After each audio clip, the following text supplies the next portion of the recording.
We are discussing of the chapter sexual reproduction in flowering plants, and today's class we are going to concentrate on study of pollen grain. In the previous class we studied about microsporogenesis. What is microsporogenesis? The process of formation of microspore from microspore mother cell. Microspore mother cell is also called as pollen mother cell, is defined as microsporogenesis. The formation of pollen grain involves two steps. One is microsporogenesis, another is microgametogenesis. They don't use this term microgametogenesis, instead they use the term like maturation of pollen grain. Microgametogenesis is after the formation of microspore, they undergo cell division to form two-celled pollen grain or three-celled pollen grain. That stage, from microspore to the formation of two-celled pollen grain or three-celled pollen grain, we call it as microgametogenesis. Here in your book they use the term pollen maturity. Okay, so pollen grain maturity. So pollen grain is nothing but male gametophyte. Pollen grain, they can even ask you to write the developmental stages of male gametophyte. It means that we are talking about pollen grain. Okay, so example you can take up as a hibiscus flower, and you find a numerous number of, you know that hibiscus flower has this monoadelphous stamen, a single bundle. The filaments are fused to form a tube-like structure, and you find this kidney-shaped anthers. You just rub your hand on top of it, you find a lot of yellow powder sticks to it. Earlier Aristotle was calling this yellow powder, he called it as excreta of plants because it was yellowish in nature. But today we know that it is nothing but pollen grains. You take this pollen dust it into the slide with a drop of water and observe it at the microscope. You can see the pollen grain. You can see the outer exine. Okay, to collect pollen grains of different plants and observe it under the microscope, you find different ornamentation, designs on the pollen grain. Okay, that itself is an in-depth subject which I will discuss later on. Pelinology, study of pollen grains. Okay, that itself is a separate branch and it is an in-depth subject that you will study. If you take up post-graduation, you will be studying about that. Anyway, hibiscus, the pollen grains you can observe it under the slide. There are variety of pollen grains based on their size, based on their architecture whether a design pattern, shape of the pollen grain. Some of them might be oval shape, some of them might be spherical shape. Based on that also there are different shapes of pollen grain. Color of the pollen grain also varies. Design on the pollen grain also varies. Okay. So you get a huge variety of pollen grains based on their architecture, color, shape, size, design. Okay. So pollen grains are, if you just look into it, most of the pollen grains are spherical in structures. You already know it's a male gametophyte. They are found on the anther lobe. Pollen grains are found on the mature anther. Last class we have studied about the anther walls, sporogenous tissue and other things we have studied. So just recollect those points. The size of the pollen grain can be from 25 micron. Micron is 10 to the power of -6 meter. 25 to 50 micron meter. The size of the pollen grain. That is, they are all microscopic. They are not seen in naked eye. Their structure cannot be studied in naked eye. You can only feel them as a powder. A small dust of powder will have large number of pollen grains. Okay. Now pollen grains in wind pollinated flowers. The pollen grains are produced in large number and they are going to be powdery in nature because they are dry in nature, because they have to be carried by wind. The wind pollinated flowers, especially grasses, the sugar cane, most of the grass varieties, you notice that pollen grains are carried by the wind. Wind pollinated flowers they are. So they are produced in large number, they are smaller in size, they are dry and light in weight. Pollen grains of wind pollinated flowers. Now insect pollinated flowers or bird pollinated flowers, they are generally wet and sticky. They are larger in size, they stick onto the body of the insects or the birds. Okay. So that is how the pollen grains are taken from one flower to the another flower of the same species stigma where they undergo the pollination process. So the pollinators, based on the type of pollinators you find, if it is wind, pollination is by wind, they are smaller in size, larger in number, they are produce pollen grains, they are dry and they are light in weight and they can be easily carried by the wind. Whereas the insect pollinated pollen grains, they will be wet and sticky, they are produced in smaller numbers and they stick onto the body surface of the insects. That you have to remember in case of the type of pollen grains in wind pollination as well as in insect pollination, they vary. So they are having two layers. Last class also I discussed about pollen grains, they are having two layers. The outer hard layer called as exine, the inner thin layer called as intine. So they have an outer hard layer called as exine and inner thin layer called as intine. If you look into exine, chemically it is made up of sporopollen. What is it chemically made up of exine? Called sporopollen. So exine cannot be digested by any enzymes. Still now they have not discovered any enzymes which can digest sporopollen. Why should the exine have sporopollen? To protect the inner contents of the pollen grain. The contents of pollen grain are vegetative nucleus, vegetative cell, generative cell. They are the inner contents of the pollen grain. To protect them, they have this hard layer and they are exposed to high temperatures, they are exposed to less humidity or more humidity. To protect them, they have this coating of chemical called as sporopollen. And no enzymes have been still now discovered which can digest sporopollen. So there are different patterns and designs that you can notice on the exine wall. Some of them might be reticulate, some of them might be spinate, they have spine-like structures. Okay, different ornamentation pattern is there on the pollen grains, that is the outer wall, exine. Okay, they have certain openings in between the pollen grains, so we call them as apertures or pores. See, if this is the pollen grain, certain openings are there here and there. In some of the pollen grain, they have only one opening. In some of the pollen grain, they have apertures in the form of this tri-aperture. So apertures are small openings through which pollen tube grows. We will be studying about the micropreparation of pollen tube growth. We will be doing it in your practicals. Okay. So the apertures are opening through which the pollen tube grows. What does this pollen tube contain? The pollen tube contains the vegetative nucleus, vegetative cytoplasm and generative cell. If it's a 3-celled pollen grain, it will contain vegetative nucleus, vegetative cytoplasm and 2 sperm cells will be there. If it is a 3-celled pollen grain. Okay. So they are the contents of it. So through the aperture the pollen tube grows. Now aperture is an opening and there is no sporopollen deposition on the aperture. Aperture is also called as pore. The type of apertures are, it can be porate, palpate, palporate, and the types of apertures, they are all at higher levels, we need not worry at present. So the germ pores are apertures without any deposition of sporopollen. The inner layer of intine layer is thin and it has cellulose and pectin. It has cellulose and pectin and it is a continuous layer. Okay, the inner layer, the second layer of pollen grain is intine, which is nothing but deposit. It is a thin and continuous layer having a deposition of pectin and cellulose. Okay, the mature pollen grain, it has two forms: the vegetative cell and generative cell. The vegetative cell is bigger and they have abundant food material. Why should they have food material?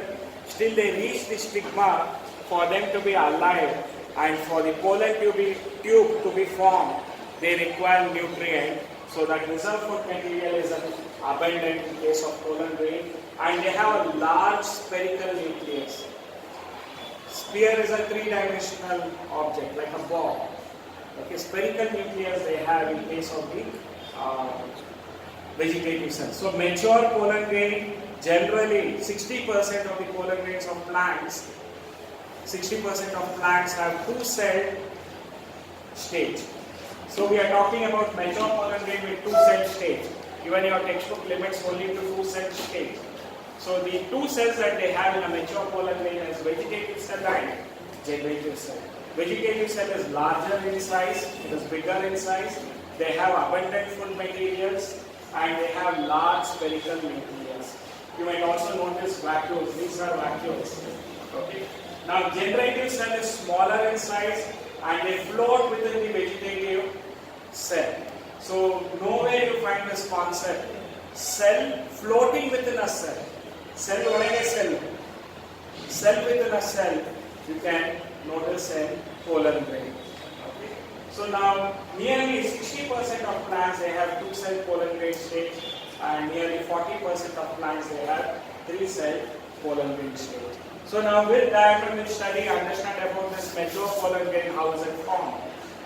See, all the pollen grains after the microsporogenesis. Microsporogenesis involves what type of cell division? Meiotic cell division. They form four microspores which are held together and we call this as tetrad of microspores.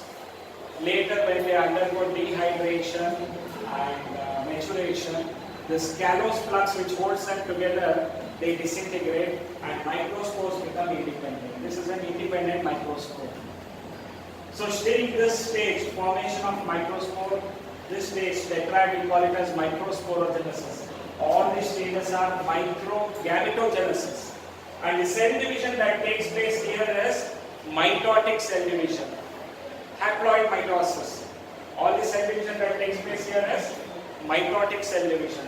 What happens here is the microspore that is formed, it has an exine nucleus which is prominent and cytoplasm will be there. In the next stage, you find the nucleus becomes larger in size. The microspore also becomes larger in size when compared to the tetrad where they were smaller in size. They increase in size and they are free. The nucleus is now ready for cell division. They undergo mitosis. This microspore nucleus undergoes mitosis to form unequal cells. A large vegetative cell and a small generative cell. Before they form that, you can see this asymmetric spindle formation, which is also one of the reasons for unequal cell division to take place. Okay, this is a stage before completion of cell division. What is the cell division here taking place? Mitosis. This complete feature is nothing but microgametogenesis or formation of mature pollen grain. So now there is an asymmetric spindle formation. You can see the anaphase stage also here. And they are going to divide to form two unequal cells. One large cell which we call it as the vegetative cell with vegetative nucleus and vegetative cytoplasm. And a smaller cell, what do we call this smaller cell as?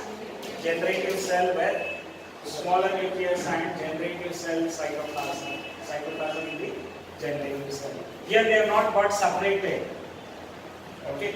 In the next stage you find the generative cell separates from the wall and they are floating within the vegetative nucleus. Vegetative cell. Generative cell will be floating within the vegetative cell. This is the two-cell stage of mature pollen grain. This is the two-cell stage of mature pollen grain. The generative cell separates from the cross wall and they are found floating within the vegetative cell. And this process of cell within a cell you can notice here. So you just look into the contents of this mature pollen grain. They have a large cell called as vegetative cell with the vegetative nucleus, vegetative cytoplasm. Within the vegetative cytoplasm there is a generative cell floating. And this generative cell will be having generative nucleus, generative cytoplasm they will be having there. Now most of the pollen grains are liberated at this stage. By the dehiscence of factor, the pollen grains are liberated and they are taken to the stigma by pollinating agents. It might be wind, it can be the insects or bird pollination, whatever it is. They are taken to the stigma, they are in the two-cell stage. So 60% of plants have two-cell pollen grain. They liberate pollen grain at maturity as two-cell pollen grain. Remaining 40% of them liberate pollen grain as 3 cell stage. So before liberation, what happens is this generative cell undergoes one more cell division to form 2 cells.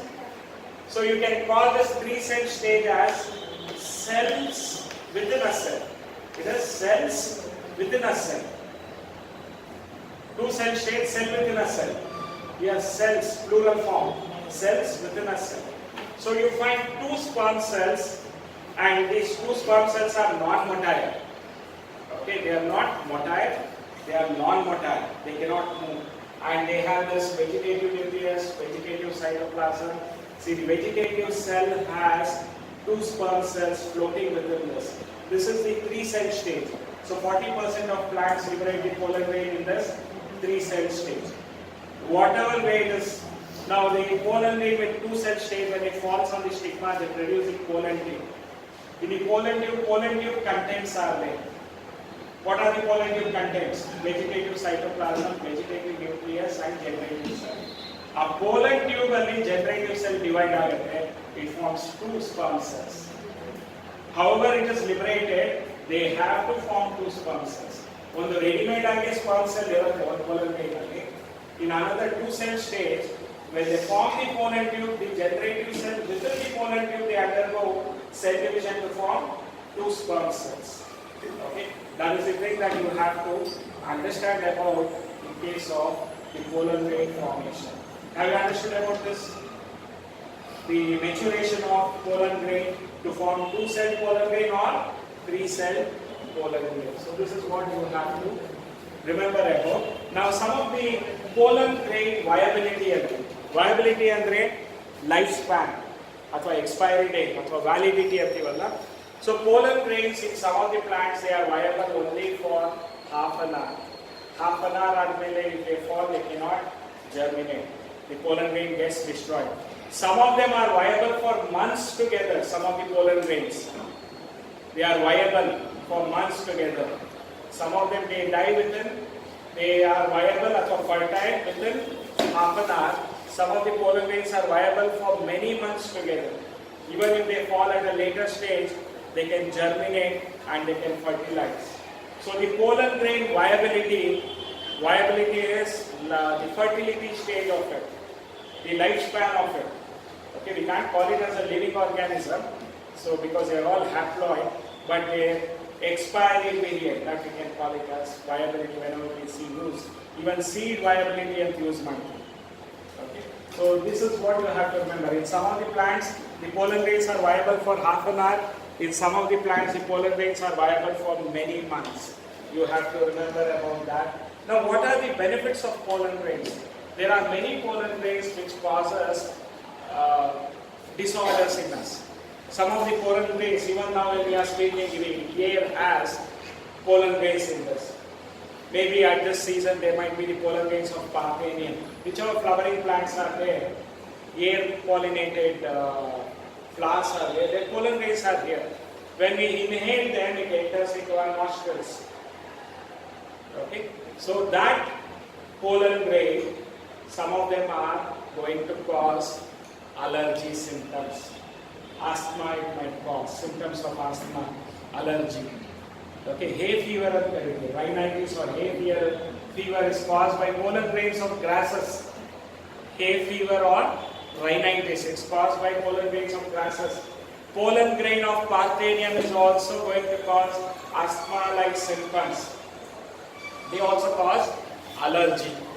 Okay, these are some of the disorders of pollen grains which are found amidst us in the air. That study of pollen grains present in the atmosphere, we call it as aerobiology or aeropellinology. Okay, your teacher, Shashikala madam, is a specialist in aeropellinology. Her specialization itself is paleobotany and pellinology. What they used to do is in the weather forecasting center next to the Kaveri, on Mysore Road, they had an instrument where they used to have a tape exposed to it. The tape used to capture the pollen grains in the atmosphere. The entire day they used to expose that tape. That tape later they brought it to the lab and took the contents of that tape which had stuck to it, and they studied it under the microscope and found the percentage of pollen grain in the atmosphere. We call that as pollen watch. So earlier in Times of India it was coming. Nowadays there is no person to forecast this. Okay. So remember about this paleology part of it which we discussed later. Now pollen grains are rich source of nutrients. Today it has become a rich source of nutrients. Many of the athletes, to improve their performance, they are taking pollen grain tablets. If you look at your textbook, they are given a brand name also in England where they are using this. Pollen grains are collected and they are made into tablets. Please they take it up as additive food supplements. Especially athletes, to improve their performance, they are utilizing this pollen grain tablets. Okay, they are a rich source of nutrients. Already pollen grains, they collect it and use it as capsules. That is also there. So remember about this pollen grain, which is also used as nutrients and supplements apart from regular food to improve the performance in athletes. That is also one of the uses of pollen grain.